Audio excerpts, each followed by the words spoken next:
اتنے سرمے کا آپ کی سہیلی کیا کرتی ہے؟ رکا ہوا وقت چلنے لگتا تھا۔ 1 مہینے میں وہ تیسری بار جو آئی تھی۔ پانی میں گھول کر پی جاتی ہوں۔ تو آپ اپنے لیے لے کر جاتی ہیں۔ اگر آپ نے واقعی میں مرنا ہے تو زہر پئیں، سرما نہیں۔ آپ دوسروں کو جان سے جانے کے مشورے دے رہے ہیں؟ وہ تو آپ کے اپنے ارادے ہیں، میں تو بس… وہ گڑبڑا گیا۔ تو آپ کے ارادے کیا ہیں؟ آپ بتا بھی دیں۔ آپ بتا بھی دیں؟ قدوس کو اس اب پر بڑی حیرت ہوئی۔ اس نے اس کی بے پردہ آنکھوں کو دیکھا اور اچانک اس لمحے اسے لگا جیسے وہ حکیم صاحب کی آنکھیں دیکھ رہا ہو۔ آپ حکیم صاحب کی کوئی رشتے دار ہیں؟ بہت دیر سے یاد آیا رشتہ پوچھنا۔ منہ موڑ کر وہ چلی گئی، پھر دوبارہ نہیں آئی۔ نہ جانے سہیلی کا کام بن گیا تھا یا اس نے ہی سرمے کو زہر بنا کر پی کر خود کو ختم کر لیا تھا۔ اب کبھی کبھی وہ کھانے کے برتن دینے حکیم صاحب کے گھر چلا جاتا تھا۔ برتن باہر سے ہی پکڑ لیے جاتے تھے اور چائے کا گلاس تھما دیا جاتا تھا۔ ایک دن بے خیالی میں اس کا پاؤں کیچڑ سے بھر گیا تو اس نے کیچڑ دھونے کے لیے پانی کی درخواست کی، جس کے جواب میں اسے اندر آ کر پیر دھو لینے کی اجازت مل گئی۔ حکیمہ صاحبہ صحن میں بیٹھی تسبیح پڑھ رہی تھیں۔ پاؤں دھو کر پلٹنے ہی لگا تھا کہ نظر اوپر کی سمت اٹھ گئی، جہاں ستون کے پیچھے وہ جلدی سے چھپ گئی تھی، لیکن وہ دیکھ چکا تھا۔ جی وہاں کوئی ہے؟ اس کی سادگی کے اس نے حکیمہ صاحبہ کو ہاتھ کے اشارے سے بتایا۔ تو تمہیں اس سے کیا؟ تسبیح پڑھ رہی تھی، پھر بھی آواز میں مٹھاس کی بڑی کمی تھی۔ ہاں، اسے اس سے کیا؟ لیکن وہاں جو تھی وہ ہنس دی، ستون سے چہرہ اس کی طرف کیا اور پھر دوپٹے کے پلو میں چھپا لیا۔ قدیم خانے میں واپس آ کر اس سے پھر اور کوئی کام نہیں ہو سکا۔ شیشیوں میں سرما بھرا گیا، نہ ہی ان پر پرچیاں چپکا سکا۔ رات کو حکیم صاحب نے دن بھر کا کھاتا دیکھا تو حیران اسے دیکھنے لگے۔ یہ کیا ہے؟ وہ چونک کر رجسٹر کی طرف دیکھنے لگا۔ وہاں 2 آنکھیں بنی تھیں۔ آنکھیں ہیں جی، یہاں کیا کر رہی ہیں؟ پھر کہاں جائیں جی؟ سٹھیا گئے ہو؟ وہ سٹپٹا کر انہیں دیکھنے لگا۔ رات کو کھانے کے ساتھ دیسی گھی کا چورا بھی آیا، دماغ کی گرمی خشکی دور کرنے کے لیے۔ اگر وہ لڑکی حکیم صاحب کی رشتہ دار ہے تو وہ سرما لینے یہاں کیوں آتی تھی؟ سرما تو حکیم صاحب کے گھر ہی بنتا تھا۔ وہ سوچتا رہا اور پھر سفید پٹی ہاتھ پر اچھی طرح سے باندھ لی۔ کھانے کے برتن دینے گیا تو اس زخمی ہاتھ سے برتن آگے کیے۔ یہ ہاتھ پر کیا ہوا؟ حکیمہ صاحبہ کی آواز آئی۔ گر گیا تھا، گوشت پھٹ گیا ہے، بہت خون نکلا۔ سچ ہے جی، جھوٹے کو سچ کی دلیل بھی دینی پڑتی ہے۔ بتا دیتے کوئی مرہم بھجوا دیتی۔ اچھا چلو اندر آؤ۔ وہ اندر چلا گیا، صحن میں جا کر بیٹھ گیا۔ حکیمہ صاحبہ اندر باورچی خانے میں تھیں۔ اس نے سر اٹھا کر اوپر دیکھا اور پھر سر کو واپس جھکانا بھول گیا۔ وہاں وہ کھڑی تھی۔ کاجل کی جگہ آج سرما آنکھوں میں لگا تھا اور محبوب قدموں میں بیٹھا تھا۔ وہ جانتی تھی وہ آئے گا، وہ جانتا تھا وہ جائے گا۔ اس کا ماننا تھا محبوب قدموں میں گرانے کے لیے نہیں ہوتے۔ وہ بھی مانتا تھا کہ محبوب تو سر آنکھوں پر بٹھائے جاتے ہیں۔ رات بہت مشکل سے گزری۔ صبح اندھیرے منہ وہ حکیم صاحب کو بتائے بغیر قدیم خانہ چھوڑ کر گاؤں واپس لوٹ آیا، لیکن چین آیا نہ سانس۔ وہ چچا کے کھیتوں میں محنت مشقت کرنے لگا، چپ چاپ کام کرتا، رات کو ڈیرے پر ہی سو جاتا، چچا کے یار بیلیوں کو حقے بنا بنا کر دیتا۔ دن ڈھلتا تو پگڈنڈی پر کھڑا ہو کر کتنی ہی دیر تک سورج کو ڈوبتے ہوئے دیکھتا رہتا کہ رات ہو جاتی، ستارے ٹمٹمانے لگتے۔ رات کچھ کانٹوں پر کچھ آہوں پر گزرتی۔ دل پر جندڑی لگ گئی ہے کاکا، یا کھول دے یا کھلوا لے، چچا کے یار دوستوں میں سے ایک نے شانہ تھپکا کر کہا۔ دل سے آہ نکلی۔ وہ ماں بیٹا سوکھی روٹیاں کھا رہے ہیں، حکیم صاحب اسے زہر کھلا دیں گے، اپنی لاڈلی کا ہاتھ نہیں دیں گے۔ حکیم صاحب سے کوئی جھگڑا ہو گیا تھا قدوس؟ جیٹھ ہارڈ کے بچھڑے سے مائی نے ماگھ میں پوچھا۔ نہیں مائی، چچا کی فصل اچھی رہی، گھر میں دانے آ گئے۔ مائی نے 2 بوری چاول حکیم صاحب کے گھر بھی بھجوائے تو وہ واپس آ گئے۔ وہاں کیا کر آیا ہے قدوس؟ مائی رونے لگی۔ ان کی ایک بیٹی ہے مائی۔ اس نے بس اتنا کہا اور خاموش ہو گیا۔ مائی نے بھی دوبارہ نہیں پوچھا۔ کبھی اسے بھی لگتا کہ وہ گبرو جوان رانجھا جوگی ہے، کبھی اس کا بھی ماننا تھا کہ اس کے دل سے نکلتی بانسری اس کی ہیر سیال کو گھیر گھار تک اسکر تک لے آئے گی۔ لیکن جب شہر میں حکیم صاحب نے اسے اس کی اوقات دکھا دی تو گاؤں کی لڑکیاں جو اسے رک رک کر دیکھا کرتی تھیں اسے جھوٹی مکارنے لگیں۔ 4 سال پہلے جب وہ پہلی بار حکیم صاحب کے گھر گیا تھا تو کوٹھڑی کی میلی کچیلی ڈونگی چارپائی دیکھ کر اسے اندازہ ہو گیا تھا کہ وہ حکیم صاحب کے لیے کسی چوڑے چمار سے کم نہیں۔ پیتل کے رنگ برنگے برتنوں میں دال روٹی اور کچا پیاز دیکھ کر وہ جان گیا کہ گاؤں کے گنوار کی مہمان نوازی شہر کے سنار ایسے ہی کرتے ہیں۔ گھٹی ہوئی کوٹھڑی کی اداس رات میں بہت سے خواب اس کی آنکھوں میں دم توڑ گئے تھے، ورنہ مائی نے تو کہہ کر بھیجا تھا کہ کچھ عرصہ دکان پر کام کرنا، پھر حکیم صاحب تمہیں کسی اچھی جگہ لگوا دیں گے۔ اسے کھٹمل کاٹنے لگے اور اس کا دم گھٹنے لگا تو وہ باہر نکل آیا اور چھت پر ٹہلنے لگا۔ بڑی دیر تک ٹہلتا رہا، پھر پیاس لگی تو دبے پاؤں نیچے آیا اور پانی پی کر واپس اوپر جانے ہی لگا تھا کہ ایک کمرے سے اسے کچھ آوازیں سنائی دیں۔ کھڑکی سے روشنی بھی آ رہی تھی۔ گاؤں کے گنوار نے کھڑکی میں سے جھانک کر دیکھا۔ ایک میز پر شیشے کا گلاس رکھ کر 3 لڑکیاں آلتی پالتی مار کر بیٹھی تھیں۔ میز کے چاروں کونوں پر ایک ایک موم بتی روشن تھی۔ میں بورڈ کے امتحان میں پاس ہو جاؤں گی نا؟ آنکھیں بند کر کے ایک لڑکی نے پوچھا۔ گلاس چلتا ہوا ناں پر گیا۔ لڑکی نے چیخ مار دی، پھر منہ بنا لیا۔ یہاں کوئی روح ووح نہیں ہے، یہ سب جھوٹ ہے۔ بورڈ میں فیل ہونے والی جھلا گئی، پھونک مار کر موم بتیاں بجھا دیں۔ کھڑکی سے جھانکتے اسے ہنسی آ گئی۔ گنوار تھا نا، آہستہ آواز میں ہنس نہیں سکا۔ اس کی ہنسی سن کر ان کی چیخیں نکل گئیں۔ کون ہے وہاں؟ ان کی آوازیں لرز گئیں۔ ہائے اللہ، وہ روح باہر کھڑی ہے، کیوں برا بھلا کہا اسے تو نے؟ وہ ڈر کر کمرے کی دہلیز پر آ کر کھڑا ہو گیا۔ جی یہ میں ہوں جی، قدوس، گاؤں سے آیا ہوں، کوئی روح وہ نہیں ہوں جی، آپ سب ڈرے نہیں۔ اس کے اتنا کہنے پر سناٹا چھا گیا۔ اندر کمرے میں اندھیرا تھا، صحن کی روشنی میں وہ کھڑا تھا۔ بورڈ میں فیل ہونے والی چلتی ہوئی اس کے قریب آئی۔ چھپ کر ہماری باتیں سن رہے تھے؟ نیم اندھیرے میں وہ اس کی 2 آنکھیں ہی دیکھ سکا، لیکن وہ اسے پورا دیکھ رہی تھی۔ وہ بے وقوفی سے ہنس دیا۔ میں پانی پینے آیا تھا جی، ویسے آپ پاس ہو جائیں گی، فکر نہ کریں۔ تمہیں کیسے پتا؟ ابھی ابھی پتا چلا ہے، یہ نہیں پتا کہ کیسے چلا، لیکن چل گیا ہے۔ وہ اسے گھورتی رہی۔ باجی ابا جی آ جائیں گے، دروازہ بند کر دو۔ دوسری تیسری بہن نے سرگوشی کی، لیکن وہ اس کے سامنے ہی کھڑی رہی۔ وہ بھی کھڑا رہا۔ اسے بڑا انتظار تھا نا کہ کوئی اس پر جان لٹا دے، اس کے قدموں میں آ بیٹھے، کوئی جوگن ہو کر اسے جوگی کر دے۔ انتظار تمام ہو چکا تھا۔ باجی سنتی کیوں نہیں ہو؟ کیوں مروانا ہے ہمیں؟ وہ واپس چھت پر چلا گیا۔ کوٹھڑی کے کھٹملوں نے پھر سے اسے نہیں کاٹا۔ میلی کچیلی چارپائی کم خواب کا بستر بن گئی۔ اگلے دن صبح سے دکان میں لے جا کر بٹھا دیا گیا اور کام سمجھا دیا گیا۔ 3 سال اس سے اتنی مشقت لی گئی کہ وہ بھول گیا کہ اس نے کسی کو پاس ہونے کا اشارہ دیا تھا۔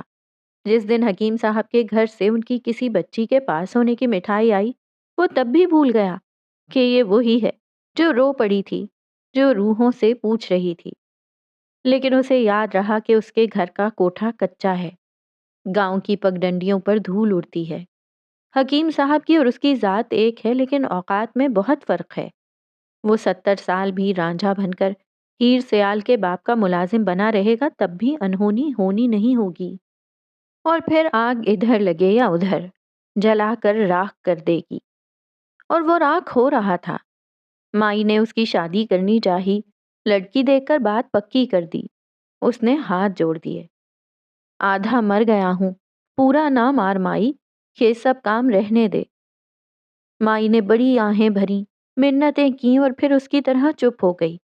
جوان اولاد کے دل کا غم موت کے غم سے زیادہ ہوتا ہے۔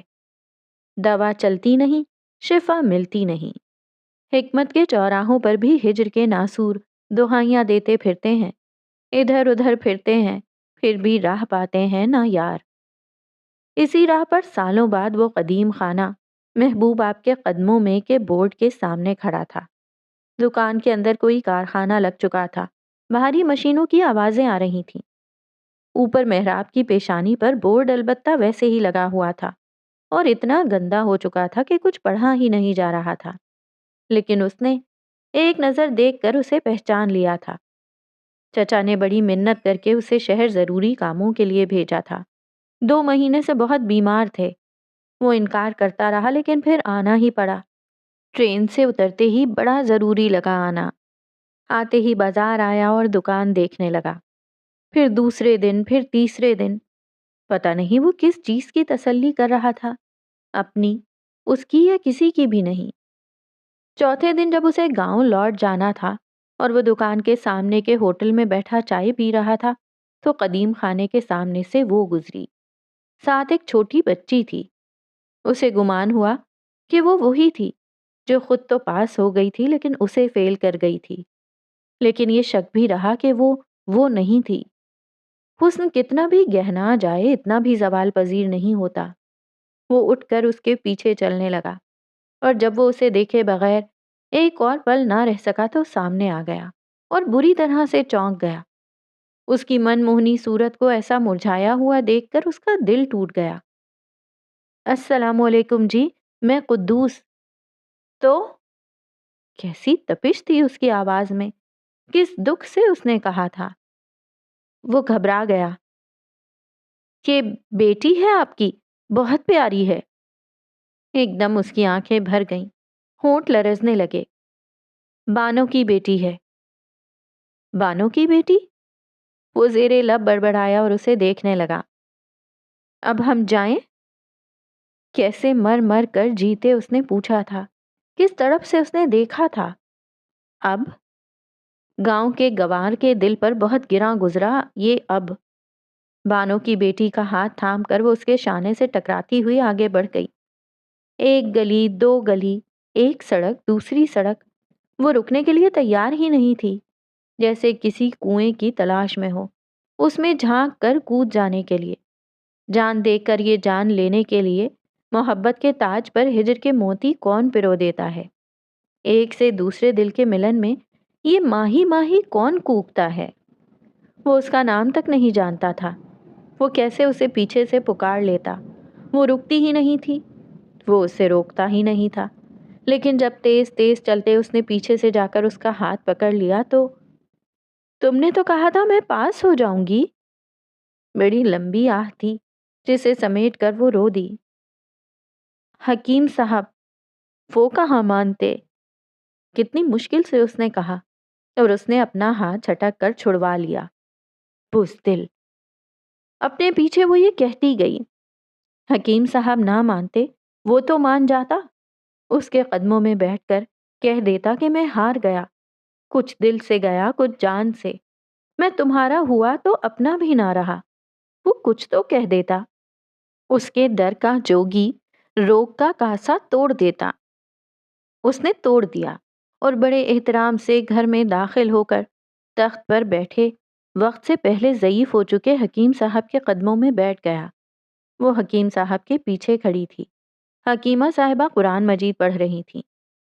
وہ ہجر کاٹ سکتا ہے تو ہجر سمیٹ بھی سکتا ہے۔